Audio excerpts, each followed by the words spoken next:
Kögeler. Hello and welcome to Radio Yammat. Thank you. How are you today? I'm good. Lovely location, lovely place. I guess it's not your first time to Croatia. It is. It is, And really. I'm amazed by the country, actually. It's beautiful. Yeah. Really? I should come back. Yeah, you should. So how do you find Croatia? It's nice. I was in Zagreb for the weekend. I walked around there. It was nice. And this is beautiful. This reminds me on a holiday kind of destination. It's sad I have to work today. Yeah. I hope to find some time to do some nice things in the sun as well. Did you taste Croatian food? Not yet. Not yet. I was a sad person in the weekend. I worked all weekend and I had this hamburger from the Sheraton in my room twice. So I'm sorry. But I hopefully get some Croatian food tonight. Yeah, food is really good here. Yeah. You should try. And wines as well. I don't know whether you're a beer type. Ivan, the country manager, spoke about the wines in the car getting here. So he's excited. So we have a cocktail and we have drinks tonight. So I look forward to the wines. Okay. So my first question is, in the digital era, we are overwhelmed with too many information that we find hard to filter and select the most relevant. The world has become a global village and news are consumed in an instant. How can technology help us to find, consume and process things we care about and that interests us? Yeah, so it's a great question, and I think, you're young as well. I don't feel young anymore, but I'm young. If you look where the world changed the last 10, 15, 20 years, I remember a world without internet, which is a long time ago. And if you see where we are today, people carry phones. Many people have multiple phones. There's things like social media, things like mobile devices anywhere. You're connected anywhere. You get tons of information. You get things over the internet. You get things over radio, over TV. And I think, how can technology help? I think technology brought us this amount of data and amount of information, but technology is also helping us today by analyzing this data, making it very personal. We're working with many things. There's a few things happening in the world. It's cloud computing, which has been there for a long time. Things in the cloud like your mail, Hotmail, Gmail, Outlook in the cloud.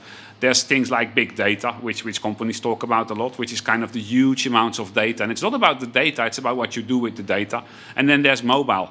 Combine that with social, you have a very interesting kind of, I call it ingredients for a soup, to do very interesting things. I think about location-based services. My phone knows where I am.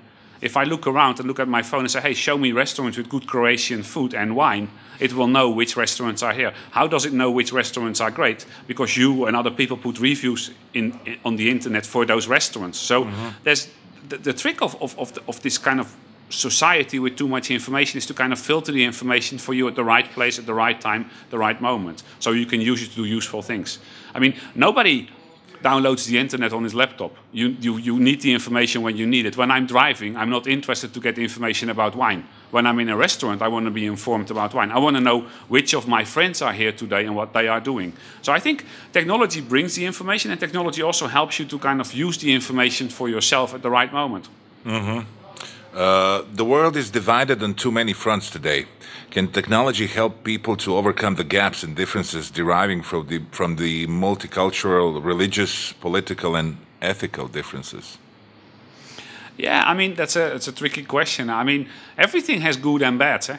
I love the internet. I love Facebook, but at the same time, if something terrible happens, like the bombings in Brussels, for example, a few months ago, and you look at Facebook, you see people starting to say things about other people online in a digital open world, which makes me worry. I think there's a new world around us. The newspapers are still there, but everything happens on the internet. Things on the internet, information travels fast. So I think there's a need for a new etiquette, a new way of kind of exchanging information, sharing information, and a new kind of almost rules, laws. I don't want to call it laws because laws is very, very heavy, but kind of rules how you engage on the digital world. And I think we're learning by doing it. I have a little son.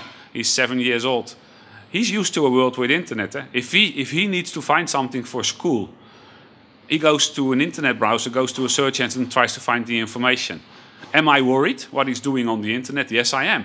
But there's many tools to kind of make sure he doesn't go into the wrong sites. And if I look at myself 30 years ago when I was at school, I had to go to the library and spend days in books. So I think things are changing and he gets used to it, and I think people get used to it. And it makes your life easier, different. But I think in 25 years' time, there will be a generation who will be laughing at us, the way we did things. If you look at development like bots, which we're working on very hard in Microsoft, they're kind of things you can speak to in natural language. I could say to a bot, hey, my flight back home tomorrow or the day after tomorrow is at 7:40. What time should I leave? Then the bot will find the information on the internet, on airlines and all these kind of things, taxi times, traffic in Zagreb, and then tell me, okay, if you want to be on time at the airport, based on my information, you leave at 5 o'clock. I think that's combining information to make my life easier. And I think that will happen more and more. And we're learning it. You heard maybe about the bot we put online in China a few weeks ago, which people started abusing. And at a certain moment, this almost, you can call them robots, started saying nasty things about people in the world. So we're learning. We took it offline right away. But we're learning by doing, and I think everybody's learning by doing in this digital age. Yep.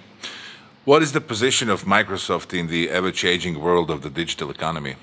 Well, I mean, we at Microsoft, we want to empower people and companies to kind of achieve their full potential. And I think the things we do as a company, both on the business side with our cloud computing, with the things we do on mobility, Windows 10, of course, the things we do in social media, because we do a lot of things in social media, things with kind of helping others in the world to realize their full potential, and the things we're doing on the consumer side.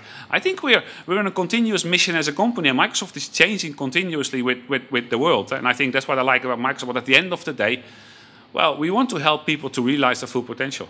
Mm-hmm. Okay. Any message for the end? For the people here? Yeah. Everywhere. I mean, for the people on the island, enjoy the days. I mean, I think it's an amazing event, and I think there's a lot to learn, but also a lot to share.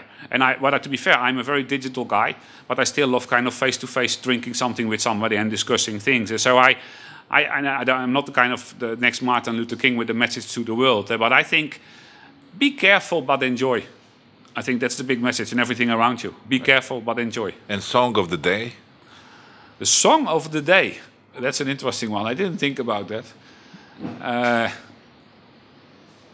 What do you listen to? What kind of music? I'm a very broad guy in many things. I'm a big fan of Pink Floyd and everything around that. Okay. So there's a lot of Roger Waters songs I listened to yesterday. I mean, any songs of Pink Floyd, but I like Queen as well. I'm a little bit old guy. I'm Van Morrison. But I also love Adele. I love everything. I'm very easy. So you probably have more music with you than me, yeah? So we're going to play something from the Queen. Okay, that's okay. Thank you. Thank you for coming, and thank you. Welcome to Croatia. It was a pleasure. Thank you. I hope to come back. Take care. Thanks. Bye.